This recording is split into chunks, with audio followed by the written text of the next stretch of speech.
Ya estábamos mal con el COVID-19 y ahora aparecen las avispas asesinas. Estos eventos tan raros que nos ha tocado vivir, ¿serán un anuncio del fin del mundo? ¿Cuántas más de estas desgracias tendremos que enfrentar? ¿Cuál será el próximo evento apocalíptico? Las respuestas a estas y otras preguntas de actualidad serán aclaradas hoy en nuestra nueva entrega de Betania Online. Así que, bienvenidos a Betania, una iglesia de líderes.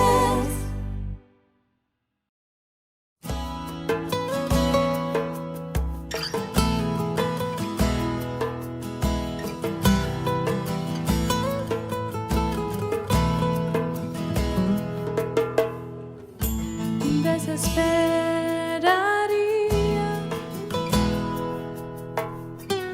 simplemente creer que moriría, todo acabaría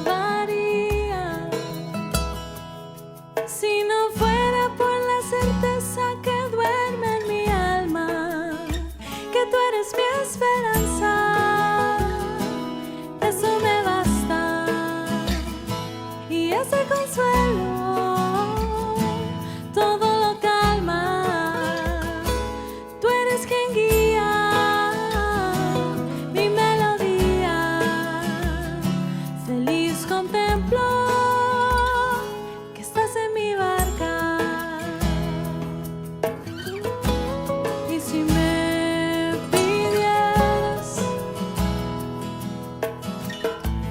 algo por difícil que pareciera, yo por ti lo haría.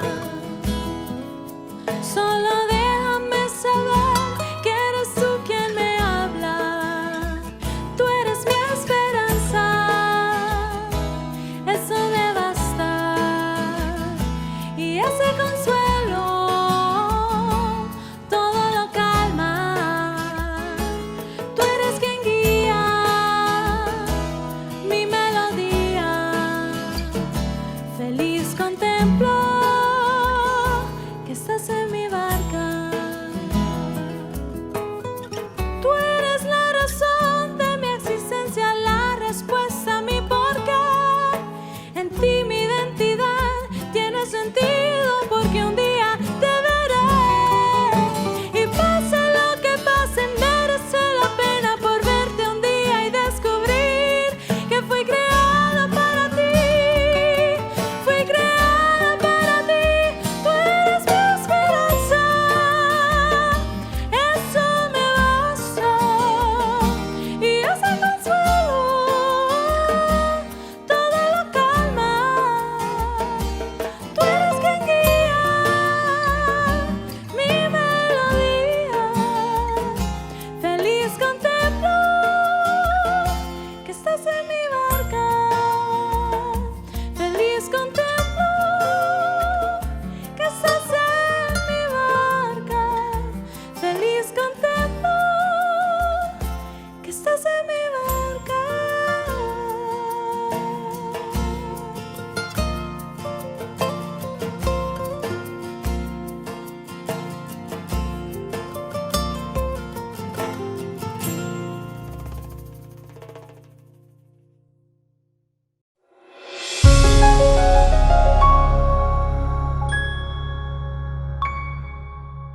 Hola amigos y amigas, estamos de nuevo aquí para compartir la preciosa palabra de Dios. Los tiempos realmente son difíciles, pero Dios tiene la respuesta. Entremos de lleno a ver lo que nos dice en Mateo capítulo 24, los versículos 3 y la primera parte del 4. Mateo capítulo 24, versículos 3 y 4. Y estando él sentado en el monte de los olivos, los discípulos se le acercaron aparte diciendo: Dinos, ¿cuándo serán estas cosas? ¿Y qué señal habrá de tu venida y del fin del siglo? Respondiendo Jesús les dijo: Mirad. Amante Padre Celestial, gracias por tu preciosa palabra. Gracias, Señor, por este sermón profético de Jesús que nos habla de las señales del fin. Gracias, Señor, por tu Espíritu Santo que está listo siempre para ayudarnos a interpretar, para ayudarnos a descubrir los misterios que están encerrados en tu bendita palabra. Gracias por mi amigo, mi amiga, Señor, que están allí detrás de su teléfono, de su computadora, en su cama o en su casa o en la sala o con sus amigos. Señor, pero donde quiera que están ahora, Señor, te ruego que tú prepares sus mentes y sus corazones para recibir tu palabra. Te ruego, Señor, que sus ojos sean abiertos, que sus oídos espirituales estén listos, Señor, para sintonizarse con tu voz. Señor, que sus corazones y sus voluntades estén dispuestas a rendirse a tu voluntad. Y ahora toma, Señor, este instrumento tan flaco, tan débil, Señor, para traer, Señor, algo tan poderoso como tu palabra, algo tan precioso, Señor, que pueda saciar el hambre y la sed espiritual que ellos tienen. Y te ruego, Señor, que tu nombre sea altamente glorificado mientras tu palabra es expuesta, pero nosotros, los recipientes, seamos grandemente bendecidos en el nombre de Jesús. Amén y amén. Bueno, según los tres evangelios sinópticos, Mateo, Marcos y Lucas, este fue el último sermón que predicara nuestro Señor Jesucristo después de su entrada triunfal en Jerusalén y antes de protagonizar la avalancha de eventos trágicos de su pasión y muerte por nosotros. La palabra sinóptico indica que los contenidos de estos tres evangelios pueden disponerse para ser vistos juntos, bien en columnas verticales paralelas o en sentido horizontal. Así que Mateo, Marcos y Lucas nos relatan cada uno desde su propia óptica e investigación este sermón profético tan importante por tratarse de las palabras directas de Jesús respecto a su regreso a la tierra. Ahora, hoy nos vamos a enfocar en Mateo solamente. Y es normal que usted se pregunte, ¿por qué? Bueno, en primer lugar, porque el estilo del libro es exactamente lo que se habría esperado de un hombre que una vez fue recaudador de impuestos. El libro es muy ordenado y conciso. Como cobrador de impuestos, Mateo posee una habilidad que hace sus escritos aún más interesantes para los cristianos. Se esperaba que los recaudadores de impuestos fueran capaces de escribir en una clase de taquigrafía, lo que esencialmente significa que Mateo pudo haber registrado las palabras de una persona mientras hablaba palabra por palabra. Esta habilidad significa que las palabras de Mateo no solo están inspiradas por el Espíritu Santo, sino que deben representar una transcripción actual de algunos de los sermones de Cristo. Por ejemplo, el Sermón del Monte, como se registra entre los capítulos 5 al 7 de Mateo, es casi con certeza una perfecta grabación de ese gran mensaje. En segundo lugar, porque la audiencia a quien se dirigía Mateo eran sus compatriotas judíos, muchos de los cuales, especialmente los fariseos y saduceos, tercamente se rehusaron a aceptar a Jesús como su Mesías. A pesar de siglos de haber leído y estudiado el Antiguo Testamento, sus ojos estaban ciegos a la verdad de quién era Jesús. Gran parte de este sermón está dirigido a los judíos directa y específicamente, a pesar de que el maestro sabía que muchos de sus oyentes presenciales sí le recibieron y pronto formarían parte de la primera iglesia, la iglesia primitiva. Y en tercer lugar, porque Mateo es el que mejor nos aclara las preguntas más puntuales que debe formularse el cristiano de hoy. ¿Estos eventos tan raros que nos ha tocado vivir son parte del fin del mundo? ¿Cuántas de estas desgracias tendremos que enfrentar los cristianos? ¿Cuál será el próximo evento apocalíptico? ¿Pasará la iglesia por la gran tribulación? ¿Es lo mismo el arrebatamiento de la iglesia que la segunda venida de Cristo? Bueno, estos temas han sido ampliamente enseñados en nuestra amada iglesia Betania y estoy casi seguro que tanto nuestros líderes como nuestros discípulos maduros están claros al respecto. No obstante, ante la avalancha de opiniones humanas, diferentes enfoques doctrinales, desinformación teológica y hasta herejías destructoras a las cuales se refiere 2 de Pedro 2:1, es nuestra responsabilidad hacer un estudio serio, concienzudo y balanceado de este sermón de Jesús. Tenga por seguro que no agotaremos el tema en una sola entrega, así que los próximos domingos continuaremos estudiándolo. Posiblemente hoy apenas logremos asomarnos al calendario profético para descubrir tres grandes realidades en base a las señales antes del fin que Jesús predijo. La primera tiene que ver con las que se están cumpliendo. En esta primera parte del sermón yo he descubierto al menos 10 grandes señales que ya se han cumplido o se están cumpliendo mientras usted escucha este mensaje y que fueron predichas por nuestro único Maestro y Señor Jesucristo hace 2000 años. Por favor, mantenga su Biblia abierta y sígame versículo por versículo, comenzando desde Mateo 24:3. Y estando él sentado en el monte de los olivos, los discípulos se le acercaron aparte diciendo: dinos, ¿cuándo serán estas cosas y qué señal habrá de tu venida y del fin del siglo? Los discípulos tenían las mismas preguntas que nosotros. Así que Jesús comenzó a describir todas las cosas que tenían que suceder antes del fin del mundo. Por eso, respondiendo, Jesús les dijo: mirad que nadie os engañe, porque vendrán muchos en mi nombre diciendo: yo soy el Cristo, y a muchos engañarán. Aquí tenemos la primera señal cumplida: falsos cristos. En los últimos 100 años se han registrado decenas de hombres y hasta mujeres en diferentes culturas, religiones, sectas y países que reclaman ser el Cristo reencarnado, algunos de los cuales han muerto, pero otros todavía viven.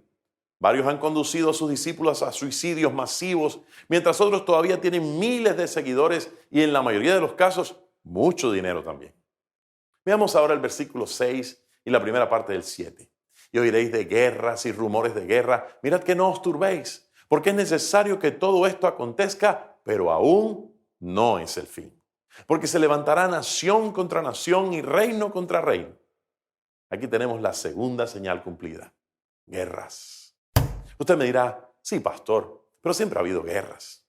Y yo le doy la razón, pero nunca como las que hemos experimentado en estos últimos 100 años. Los datos oficiales de la Primera Guerra Mundial hablan de unos 16 millones de muertos durante los combates. Además, 6 millones de personas murieron por culpa del hambre, las enfermedades y la falta de recursos derivados de la guerra. Hubo más de 20 millones de heridos. Por su parte, la contabilización de las víctimas de la Segunda Guerra Mundial ha sido objeto de numerosos estudios que normalmente ofrecen estimaciones entre 55 y 60 millones de personas fallecidas. Pero lo que más me impresiona es que Jesús dijo claramente: pero aún no es el fin.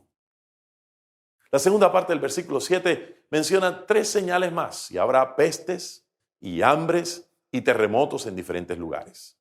Aquí tenemos la tercera señal cumplida: pestes. Nada más contemporáneo con esto. Desde que el Señor Jesucristo lo predijera, la historia mundial registra al menos unas 20 pestes o plagas que han cobrado la vida a unos 400 millones de personas. Y en este momento estoy predicando. Estamos viviendo una de esas pandemias cuya magnitud todavía desconocemos. En el mismo versículo 7 tenemos la cuarta señal cumplida: hambres. Según un informe mundial sobre las crisis alimentarias, en 2019 el número de personas que murieron de hambre ascendía a 135 millones. Pero una proyección del Programa Mundial de Alimentos de la ONU estima que para final de este 2020, unos 265 millones de personas podrían estar cerca de morir de hambre en el mundo. El versículo 7 continúa enumerando la quinta señal cumplida: terremotos. Nuestra generación ha presenciado los 3 terremotos más grandes de toda la historia, que cobraron la vida a más de 240,000 personas y dejaron más de 3 millones de damnificados. Pero por favor, no lo vea como un asunto histórico. Para que usted tenga una idea de cómo se está cumpliendo esta profecía en la actualidad, este miércoles pasado, mientras yo consultaba fuentes oficiales, se habían producido 552 terremotos en diferentes lugares del mundo en un solo día. Ahora, el versículo 8 aclara que estas no son las peores cosas que acontecerán en el mundo. El maestro establece: y todo esto será principio de dolores. Continuamos leyendo Mateo 24 en el versículo 9. Entonces os entregarán a tribulación y os matarán, y seréis aborrecidos de todas las gentes por causa de mi nombre. Muchos tropezarán entonces y se entregarán unos a otros, y unos a otros se aborrecerán. Aquí tenemos la sexta señal cumplida: persecución. La persecución a los cristianos, que comenzó en el primer siglo, ha venido en aumento hasta alcanzar cifras escalofriantes en nuestros días. El Ministerio Puertas Abiertas estima que solo en los 50 peores países, 245 millones de cristianos se enfrentan a la intimidación, prisión o incluso muerte por su fe en Jesús. Pero si ampliamos la perspectiva a todos los países que superan niveles altos de persecución, la cifra supera los 280 millones. O sea, que mientras usted y yo tenemos la libertad de adorar y confesar a Cristo sin temor a ser encarcelados o asesinados por nuestra fe, 1 de cada 9 cristianos en el mundo están sufriendo persecución por la causa de nuestro amado Salvador. Ahora leamos el versículo 11. Y muchos falsos profetas se levantarán y engañarán a muchos. Aquí tenemos la séptima señal cumplida: falsos profetas. Además de los que hablan en nombre de un Dios falso, hay los que mienten invocando el nombre del único verdadero Dios. Estos son impostores, conscientes de su engaño, que seducidos por su deseo de ser objeto de la consideración dada a los verdaderos profetas, son populares a causa de sus palabras supuestamente ungidas. En los últimos años han surgido todo tipo de herejías que apelan a la gente, incluyendo a los cristianos, y muchos las han aceptado y seguido. Entre ellas, la más novedosa es la práctica de profetizar, declarar, establecer y decretar la voluntad del profeta, sin tener en cuenta o hasta sobrepasando la voluntad de Dios y su absoluta soberanía. Vayamos al versículo 12. Y por haberse multiplicado la maldad, el amor de muchos se enfriará. Este versículo combina dos señales más y nos deja ver que una es consecuencia de la otra. Así que veamos la número 8, gran maldad. Las acciones malignas e injustas se han extendido tanto. Hay una cantidad cada vez mayor de personas sin escrúpulos ni remordimientos que les impidan causar daño a otras personas. En palabras de Jesús, porque de dentro, del corazón de los hombres, salen los malos pensamientos, los adulterios, las fornicaciones, los homicidios, los hurtos, las avaricias, las maldades, el engaño, la lascivia, la envidia, la maledicencia, la soberbia, la insensatez. Todas estas maldades de dentro salen y contaminan al hombre. Cuanto más se alimenta el corazón de la maldad que promueven el cine, la televisión, el internet, las malas compañías y las malas conversaciones, más aceleradamente se cumple la segunda parte del versículo: el amor de muchos se enfriará. Así que esto nos lleva a considerar como cumplida la señal número 9. Poco amor. Los corazones se están endureciendo cada vez más y el amor está disminuyendo, así como el deseo de ayudar y cuidar a los demás. Tristemente, el enfriamiento se refleja en todas las facetas de la humanidad. Desde la madre que no ama el fruto de su vientre hasta el asesino que mata a sangre fría a inocentes que nada le han hecho. Qué terrible se ha puesto el mundo que heredamos de Adán y Eva. Dios tenga misericordia de nosotros para que no lleguemos a ser parte de esta horrible realidad. Pero ahora hagamos un alto, antes de descubrir la última señal cumplida, y veamos el requisito indispensable establecido por Jesucristo para alguien que quiere salvarse. Mas el que persevere hasta el fin, éste será salvo.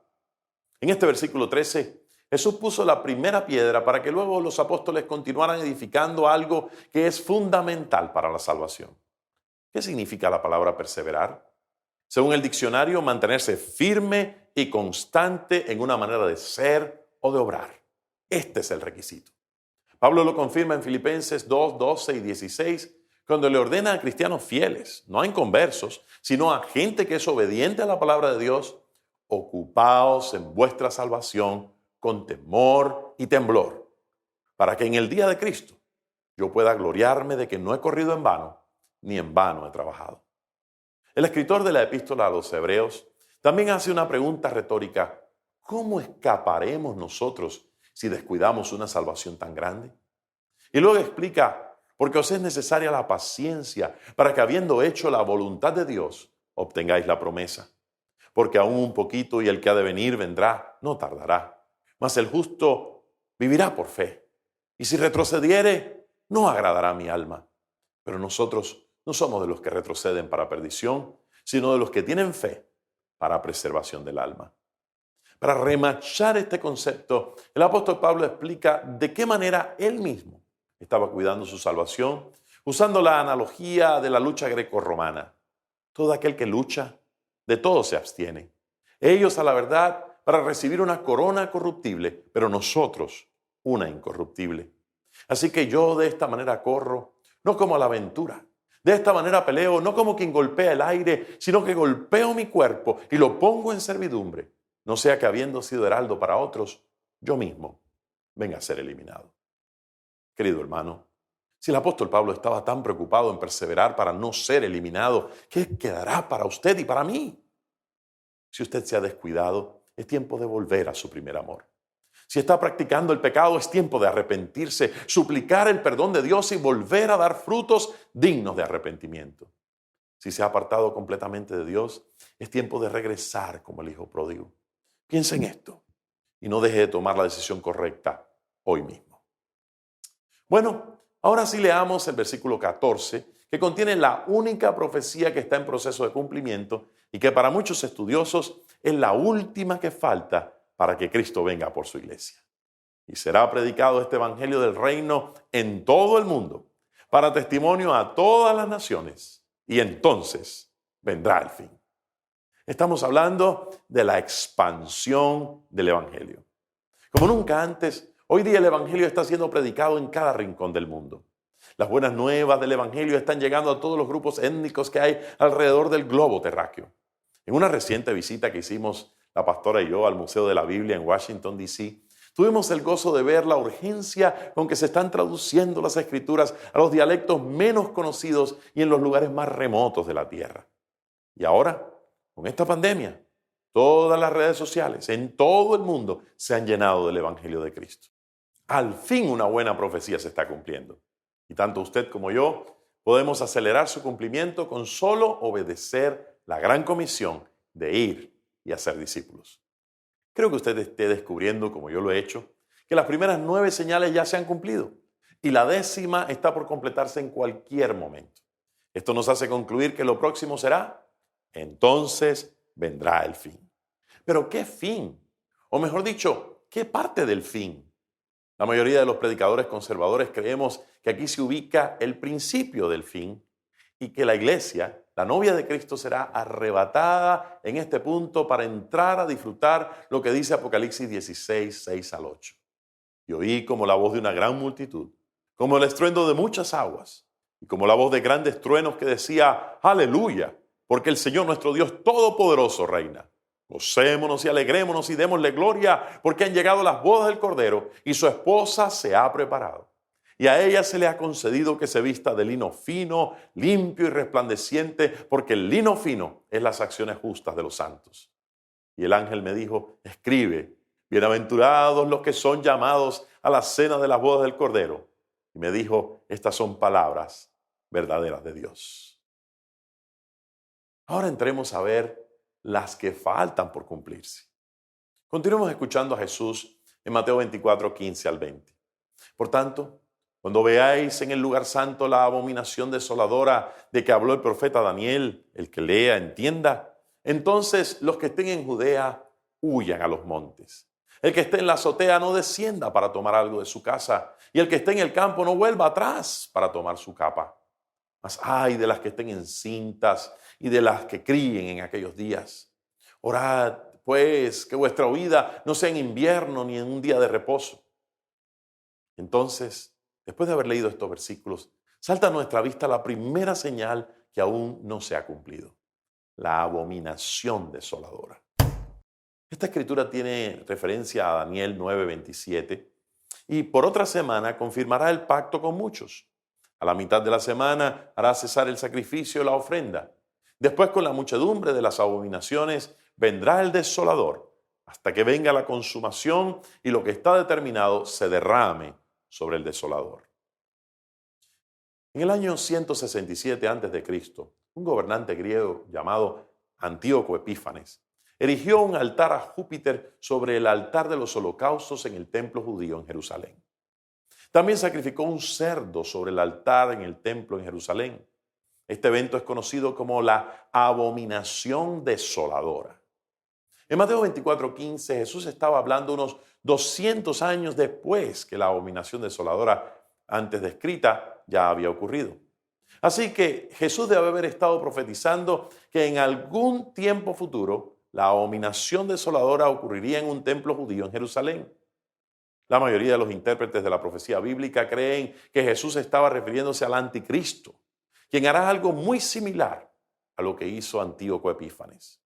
Esto es confirmado por el hecho de que algo de lo que Daniel profetizó en el capítulo 9, versículo 27, no ocurrió en el año 167 a.C. Antíoco no confirmó un pacto con Israel por 7 años. Es el anticristo quien al final de los tiempos establecerá un pacto con Israel por 7 años y entonces lo romperá al hacer algo similar a la abominación desoladora en el templo judío en Jerusalén. Pero esto nos presenta un gran reto. Los judíos no tienen un templo en este momento. Tendrían que edificarlo primero pero tienen serios problemas con el punto exacto donde debe ser edificado. Ese lugar está en posesión de los musulmanes.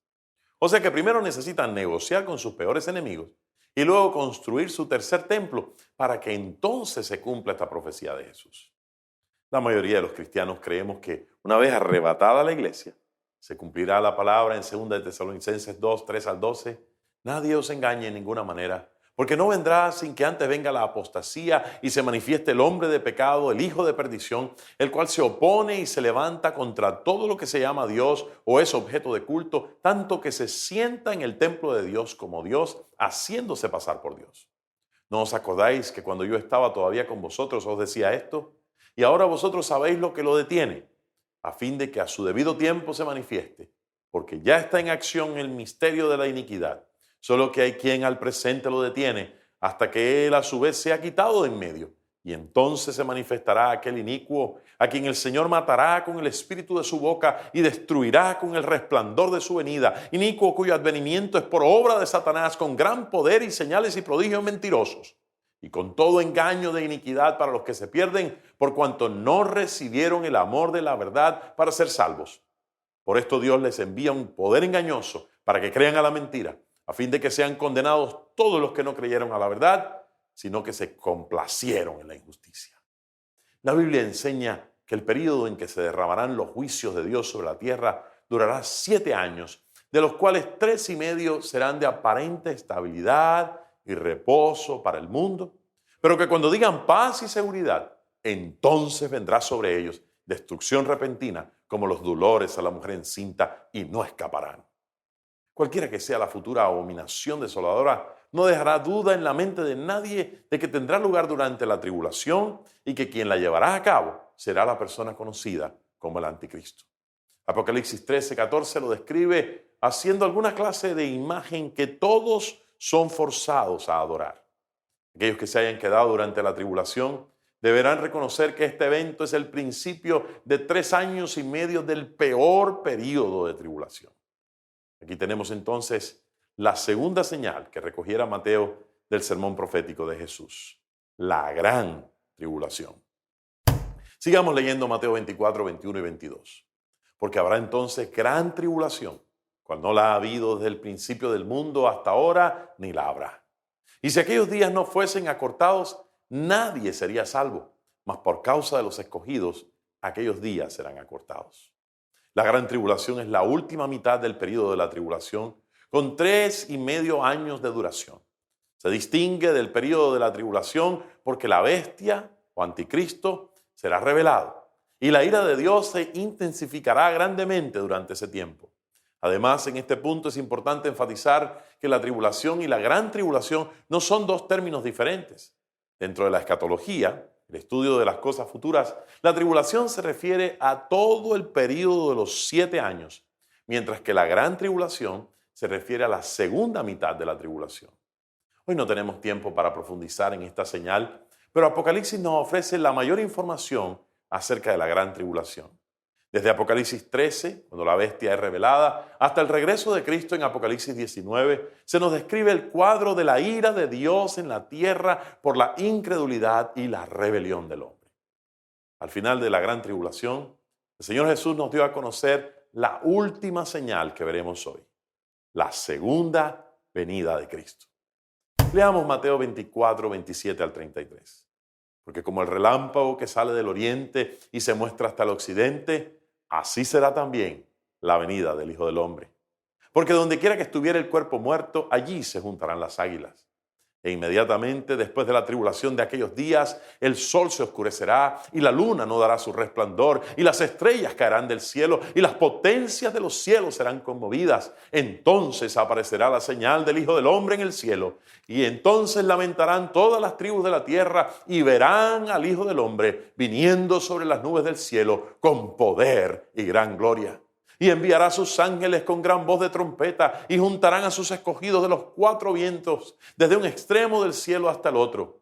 De la higuera aprended la parábola. Cuando ya su rama está tierna y brotan las hojas, sabéis que el verano está cerca. Así también vosotros, cuando veáis todas estas cosas, conoced que está cerca a las puertas. La segunda venida de Jesucristo es la esperanza de los creyentes de que Dios está en control de todas las cosas y que es fiel a las promesas y profecías de su palabra.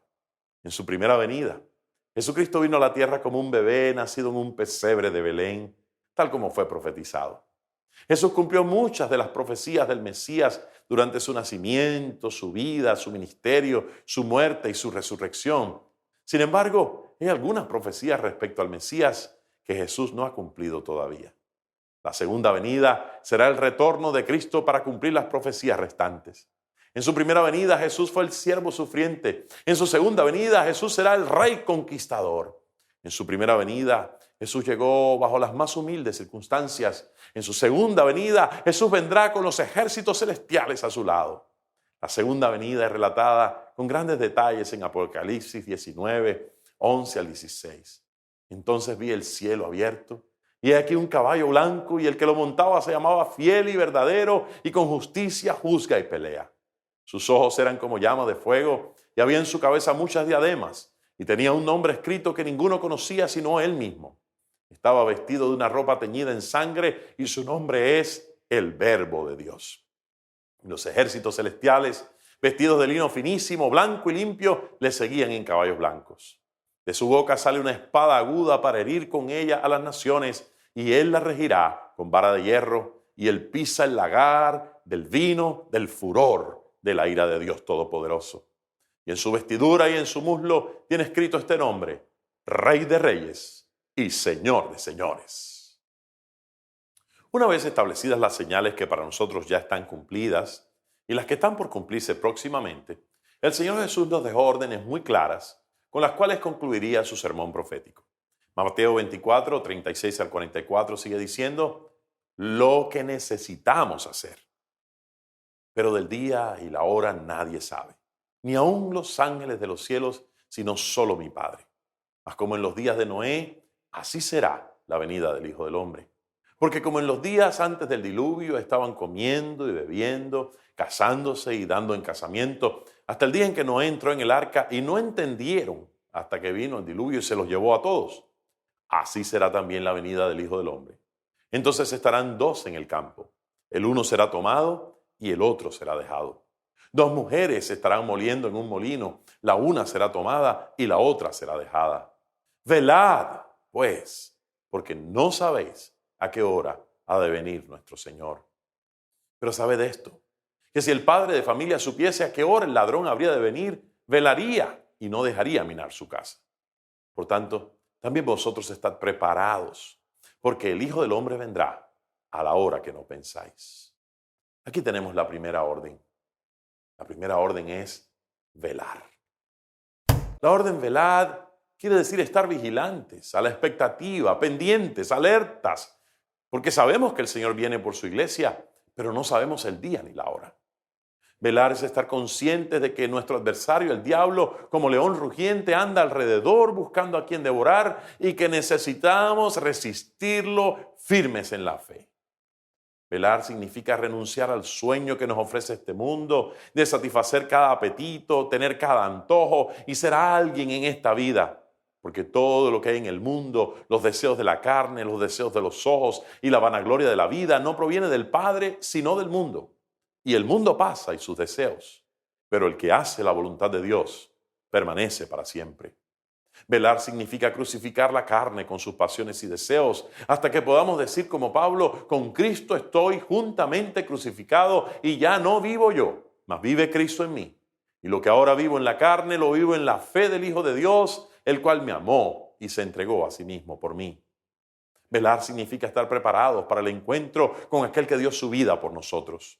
Él nos ha dicho, he aquí, vengo pronto. El que es justo, practique la justicia todavía. Y el que es santo, santifíquese todavía.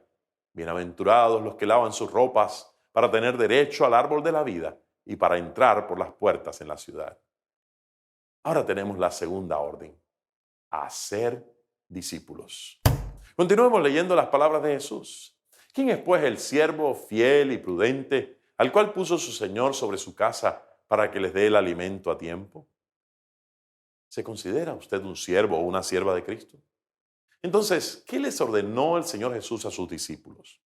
¿Cuál fue su último mandato antes de ascender al cielo? Las últimas palabras de Jesús fueron: por tanto, id y haced discípulos a todas las naciones, bautizándolos en el nombre del Padre y del Hijo y del Espíritu Santo, enseñándoles que guarden todas las cosas que os he mandado, y he aquí yo estoy con vosotros todos los días hasta el fin del mundo. Amén. Ese es el llamado de todos los creyentes. Ese fue el propósito de Jesús al establecer su iglesia. Antes de andar buscando cuál es su llamado, cuál es su ministerio o cuáles son sus dones, preocúpese por obedecer la gran comisión. En nuestra iglesia tenemos un solo ministerio: hacer discípulos. Si la distribución de alimentos redunda en la salvación de las almas y su desarrollo como discípulos de Cristo, entonces podemos considerar a nuestros esforzados voluntarios como fieles y prudentes. Si nuestras reuniones de células conquistan a los inconversos y edifican a los discípulos, entonces podemos considerar a nuestros líderes como fieles y prudentes. Si la música que entonamos adora a Dios y forma a los discípulos, entonces podemos considerar a nuestros músicos como fieles y prudentes. Si nuestras actividades de jóvenes alcanzan a los perdidos y los convierten en discípulos de Cristo, entonces podemos considerar a nuestros jóvenes como fieles y prudentes. Y Jesús sigue diciendo: bienaventurado aquel siervo al cual, cuando su Señor venga, le haya haciendo así. De cierto os digo que sobre todos sus bienes le pondrá. Además de velar, el Maestro quiere encontrarnos haciendo su obra. ¿Se encuentra usted haciendo la obra de Dios? Yo no le estoy preguntando si usted es un predicador o cantante o voluntario. La pregunta es puntual: ¿está haciendo discípulos? ¿Les está dando su alimento a su tiempo?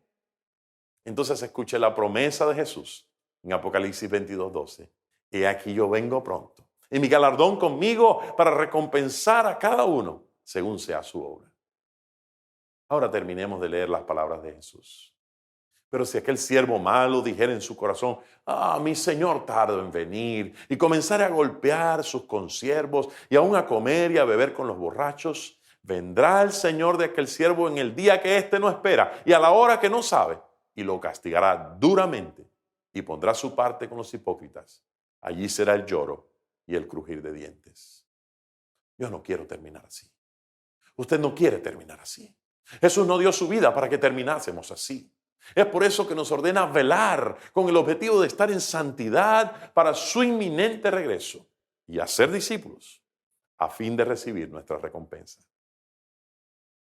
Querido amigo, como nos enseña claramente la Biblia, estos eventos tan raros que nos ha tocado vivir son solo principio de dolores.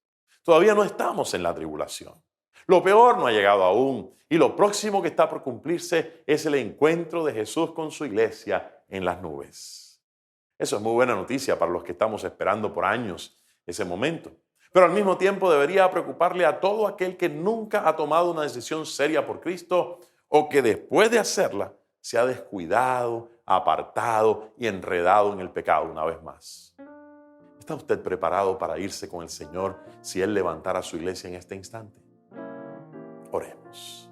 Amante Padre Celestial, te damos gracias por habernos dejado con tanta claridad los eventos que están por cumplirse, los eventos, Señor, que anunciarán tu próxima venida a este mundo. Te damos gracias, Señor, por el auxilio de tu Espíritu Santo para entenderlos, y ahora, Señor, porque nos toca aplicarlos a nuestra propia vida, queremos, Señor, que tu Espíritu Santo también nos ayude a tomar la decisión que tenemos que tomar. Te ruego muy especialmente, Señor, ahora por mi amigo, mi amiga, que nunca antes te había entregado su vida, o por aquel que se había apartado de tus caminos, para que este sea el día de su nuevo nacimiento, para que este sea el día de su reconciliación contigo. Y te ruego, Señor, que prepares no solamente su corazón, Señor, su voluntad, Señor, sino su boca ahora para confesar públicamente que tú eres el Señor de su vida. Te lo pido en el nombre de Jesús. Amén. ¿Está listo usted para entregarle su vida a Cristo? Entonces, ore conmigo. Orar es hablar con Dios. Y es importante que usted abra su boca, porque la Biblia dice que si confiesas con tu boca que Jesús es el Señor y crees en tu corazón que Dios le levantó de los muertos, serás salvo. ¿Quieres hacerlo? Vamos. Dile: querido Dios, yo reconozco que soy un pecador y me arrepiento de todos mis pecados. Te doy gracias por enviar a Jesús a morir en la cruz en mi lugar.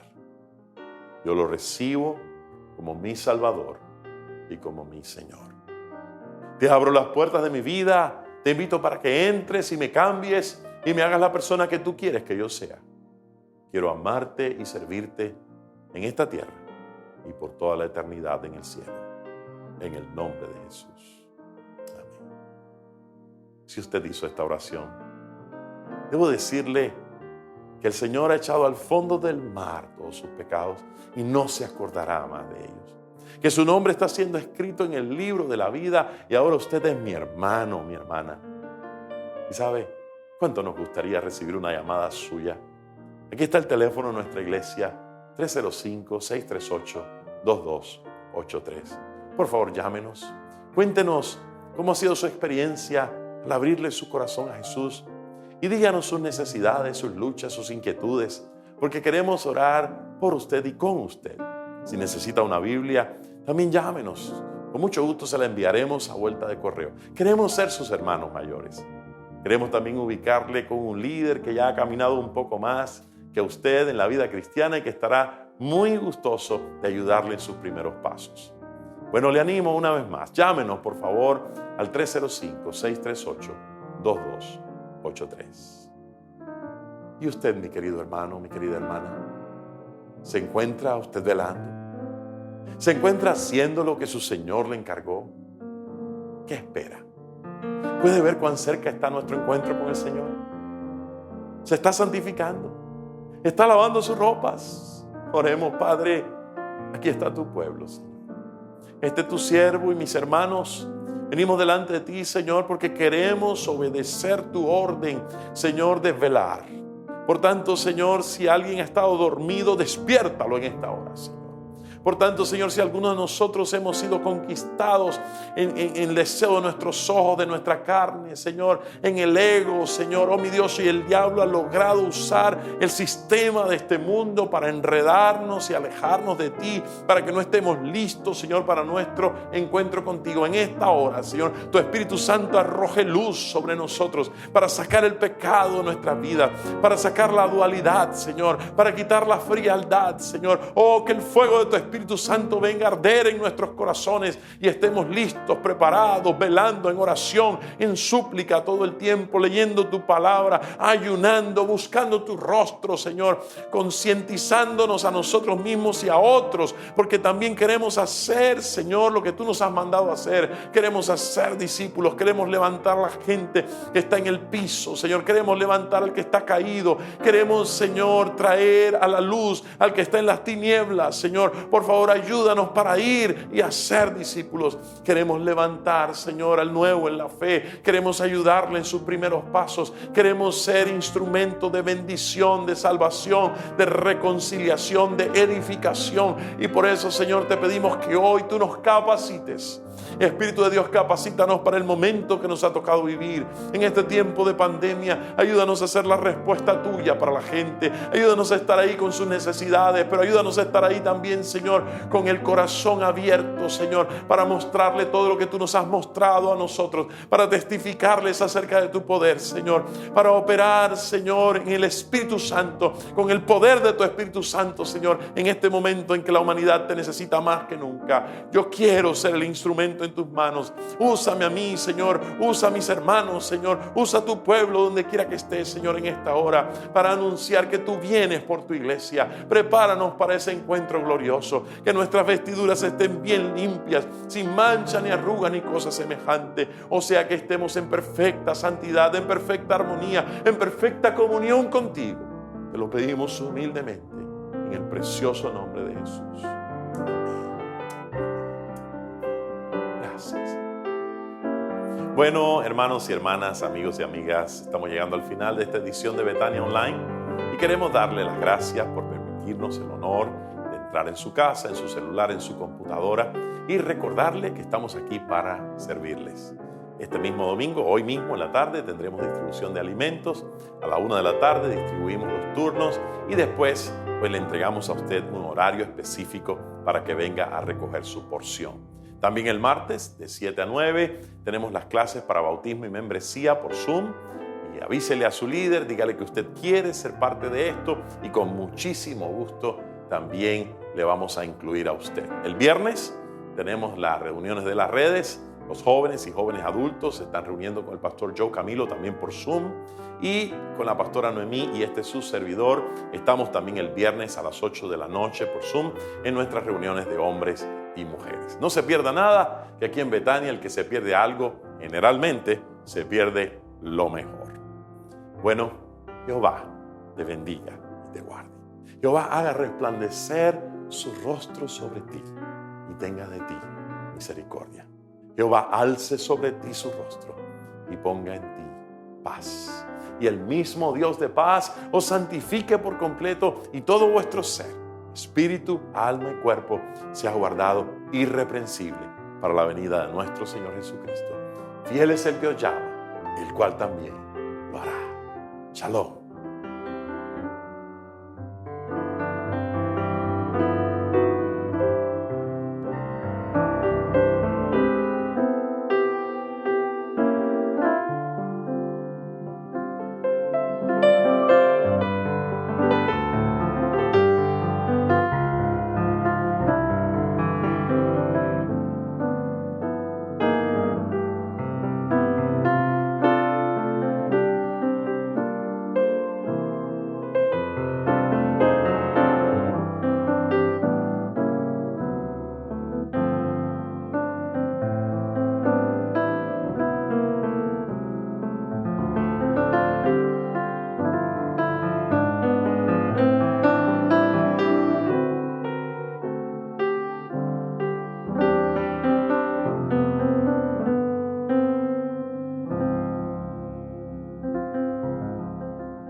Desde su computador, abra su aplicación de Internet, la cual puede ser Google, Internet Explorer, Firefox, Safari o el que usted regularmente usa. Luego, en la barra de búsqueda, escriba la dirección de Internet de nuestra iglesia, que es iglesiadelíderes.com. Todo junto. Y presione Enter. Una vez en nuestra página, diríjase a la parte superior derecha de la pantalla y presione el botón amarillo que dice Donate. Este le llevará a otra pantalla donde podrá poner la cantidad total de su diezmo y ofrenda. Debajo de la cantidad, verá dos botones, uno azul y otro blanco. Presione el blanco. Notará que las opciones en la página aumentaron, pero lo primero que hará es, en esta área, presionar con el cursor y escribir las palabras diezmo y ofrenda o cualquier otro comentario que quiera que sepamos. Luego, más abajo, tendrá la oportunidad de poner la información de su tarjeta, fecha de expiración, código de seguridad, su primer nombre y su apellido. Debajo de eso, su dirección. Aquí puede poner su número de teléfono y su correo electrónico si así lo desea. Si no tiene correo electrónico, no se preocupe. Si desea salvar su información para una próxima vez que use este servicio, solo marque esta cajita. Después, presione la cajita azul donde dice Donate Now. Y listo. ¿No tiene acceso a un computador? No se preocupe. Puede hacer todo el procedimiento desde su teléfono. Así de fácil. Si tiene dificultad o necesita ayuda con el sistema, solo llámenos en horario de oficina y con mucho gusto le ayudaremos. O si prefiere, solamente complete su sobre de diezmo y ofrenda. Una vez completo, puede pasar por la oficina a dejar su sobre. Si se le dificulta pasar por la oficina, envíelo por correo a la dirección que aparece en pantalla.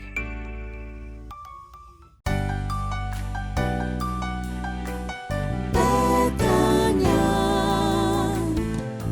una iglesia de líderes.